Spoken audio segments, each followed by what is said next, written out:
हरे कान्हे बेकावर धलो काका देवघर चलो हमारा साथ में।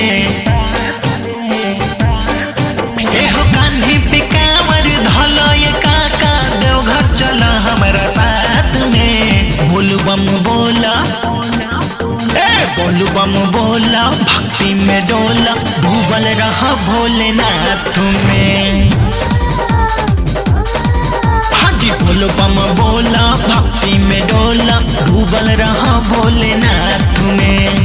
काकी के हाथ पकड़ के चली हा काका हो अपने हाथ में। बोलो बम बोला बोलो बम बोला भक्ति में डोला डूबल रहा भोलेनाथ में।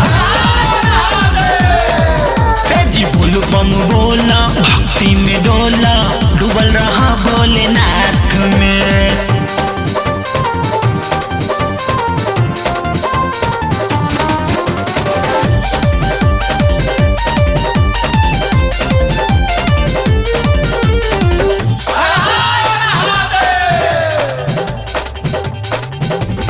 अब ही बाटे दे हमें जानर चल के जलवा चढ़ा दो। काकी घूमले नई खे देव घर ओह के देव घर घुमा दो। अब ही बाटे दे हमें जानर चल के जलवा चढ़ा दो। काकी घूमले नई खे देव घर ओह के देव घर घुमा दो। एहो बुकिंग भइल बा नेताजी के गाड़ी जाई हो आज रात में। बोलू बम बोला बोलू बम बोला मस्ती में डोला डूबल रहा भोलेनाथ में। हाजी बोलू बम बोला भक्ति में डोला डूबल रहा भोलेनाथ में।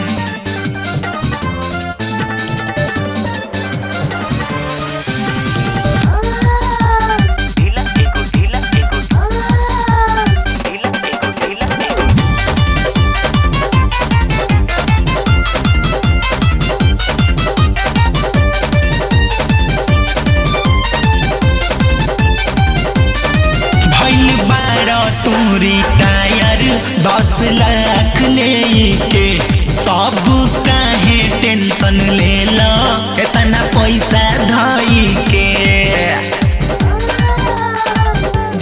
भइल बारा तूरी टायर 10 लाख लेके तब काहे टेंशन ले लो इतना पैसा धई के।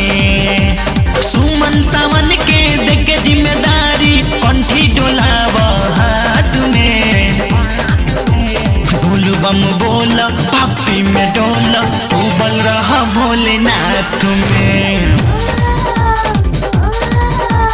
बोलू बम बोला भक्ति में डोला डूबल रहा भोलेनाथ में। कान्हे पे कांवर धलो काका देवघर चलो हमारा साथ में। बोलू बम बोला बोलू बम बोला भक्ति में डोला डूबल रहा भोलेनाथ में।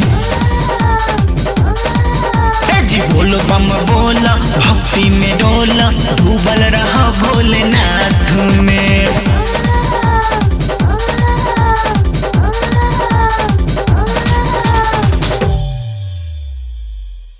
आर्या म्यूजिक में आपका स्वागत है। लेटेस्ट मूवी और सॉन्ग के लिए मेरे चैनल को सब्सक्राइब करें और बेल आइकन को जरूर दबाएं।